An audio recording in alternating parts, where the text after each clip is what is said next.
Well, guys, the discipleship journey is, for today, almost reaching an end, but not yet. This city, in a way, is a really sad city. You look over there, you see the Nymphium, where they were doing all kinds of, bad sacrifices to false gods. But this whole thing we're standing on really goes back 6,000 years. 6,000 years of civilizations, ever since even before the Canaanites. This city was inhabited.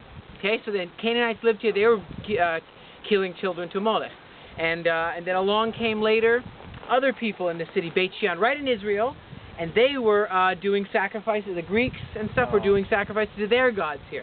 The Romans show up, and they said, we are going to defy the God of Israel to his face.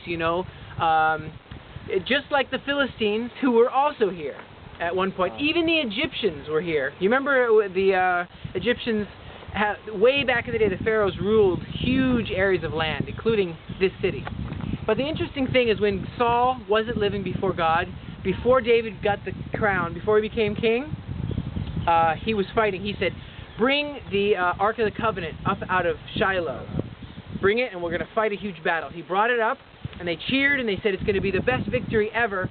But what happened? Instead of victory, they ended up killing the two priests, the two bad sons of Eli, the high priest, taking the ark and putting it up in a Philistine city, not this one, a different one, up in front of their gods.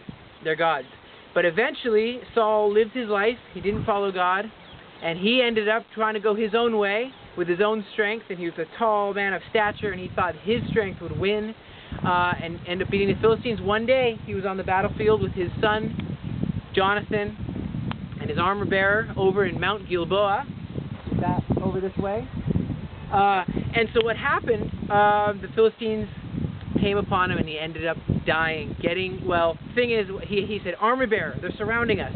I need you to kill me. You know the story in First Samuel. He says, armor bearer, kill me before they get me. They're going to hurt me really bad if they get me. Armor bearer said, I will not do it. I won't kill my king. You kill me right now. I won't do it. And then when he saw that Jonathan was killed, he just said, I'm just going to fall on my own sword. So he fell on his own sword. And they took Saul, really sad, and they brought his armor into their temple, which is those steps are the steps to the temple. They stuck his armor in their temple of this Philistine city, which later became a Roman city.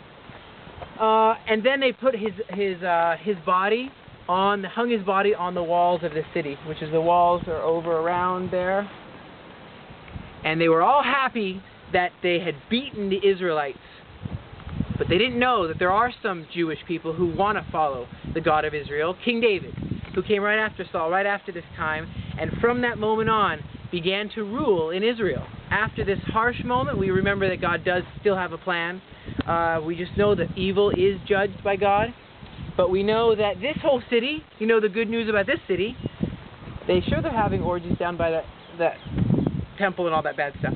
But eventually, the gospel of the Galilee known as Yeshua came here, and this whole city became a Christian city. Then the Muslims came.